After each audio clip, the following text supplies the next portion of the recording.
Hi అండి, నమస్తే. నేను మీ అలీంని ఐడ్రీమ్.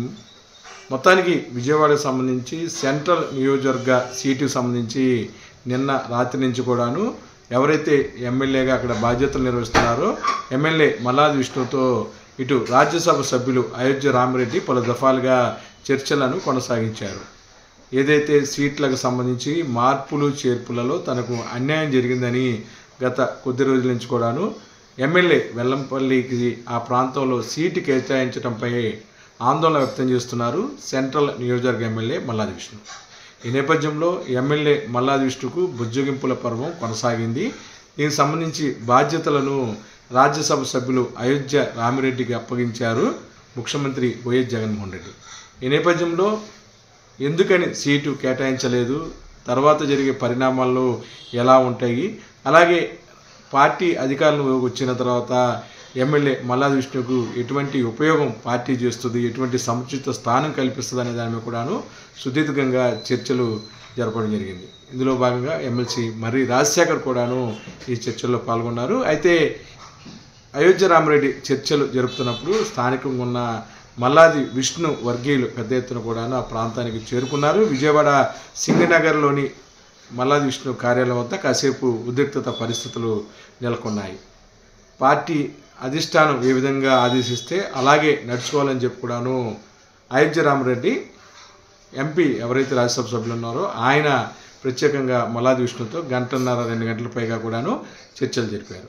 ఈ నేపథ్యంలో వెల్లంపల్లికి సహకరించి సెంట్రల్లో అక్కడ వైసీపీ గెలవటానికి కృషి చేయాలని చెప్పి కూడాను పార్టీ అధిష్టానం అల్టిమేటం విధించిన నేపథ్యంలో ఆ అంశాన్ని మల్లాది విష్ణుకి చక్కగా వివరించి ఆ ప్రాంతం నుంచి వెళ్ళటం జరిగింది.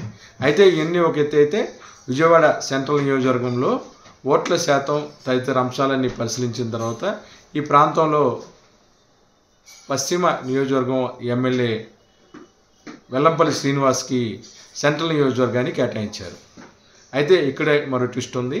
సెంట్రల్ నియోజకవర్గంలో మల్లాది విష్ణు వర్గీయులు ఒంటరిగానే అధిష్టానాన్ని ధిక్కరించేలాగా అక్కడ కొన్ని రకాలుగా ధర్నాలు ఆందోళనలు నిర్వహిస్తున్నారు. అయితే స్థానికంగా ఉంటున్న కొంతమంది వైసీపీ నాయకులు పార్టీ లైన్ దాటమని, పార్టీ ఎవరిని ఆదేశిస్తే వారికి తమంతా పనిచేస్తామని AP fibre net chairman Gautam Reddy ఆధ్వర్యంలో ఒక సమావేశాన్ని కూడా నిర్వహించారు. స్థానికంగా ఉన్న కార్పొరేటర్లందరూ కూడాను జగన్మోహన్ రెడ్డి ఎవరిని నిలబెడితే వారికి తమ మద్దతు ఉంటుందని చెప్పి కూడాను వారు చెప్పారు. ఈ అంశాలన్నింటినీ కూడా గమనించిన ఎమ్మెల్యే మల్లాది విష్ణు కొద్దిగా ఈ అంశంపై సైలెంట్ అయినట్టుకున్నారు. ఖచ్చితంగా పార్టీ లైన్ దాటను, కానీ తనకు అన్యాయం జరిగిందని పార్టీ పెద్దల వద్ద వాపోతున్నారు. ఒక సీనియర్ నాయకుడిగా తనకంటూ ఒక ఇమేజ్ ఉన్న నేపథ్యంలో బ్రాహ్మణులకి కేటాయించిన సీటు ఆర్య వైశ్యులకి ఎలా కేటాయిస్తారని చెప్పి కూడాను ఆయన కొద్దిగా ఆవేదనని వ్యక్తం చేస్తున్నారు. ఈ నేపథ్యంలో ఎమ్మెల్యే మల్లాది విష్ణుకి సముచిత స్థానం కల్పిస్తామని, పార్టీ గెలిస్తే ఒకవేళ ఎమ్మెల్సీగా కూడాను అవకాశం లభించే అవకాశం ఉందని చెప్పి స్థానికంగా ఉన్న వైసీపీ నాయకులు చెప్తున్నారు. ఏదేమైనా సరే ప్రస్తుతానికి విజయవాడ సెంట్రల్ నియోజకవర్గంలో ఎమ్మెల్యే వెల్లంపల్లి శ్రీనివాసరావు తన గెలుపుకి కావాల్సిన ఏదైతే మెట్లు ఉన్నాయో ఆ మెట్లని కూడాను ఎక్కే కార్యక్రమంలో ఉన్నారు. దీనికి సంబంధించి ఇప్పటికే కార్పొరేటర్లతో కూడాను సమావేశాన్ని నిర్వహించారు. స్థానికంగా ఉన్న కుల పెద్దలు అలాగే సామాజిక పరమైన అంశాలను కూడా పరిశీలించి వారందరినీ కలుపుకొని వెళ్తున్నారు.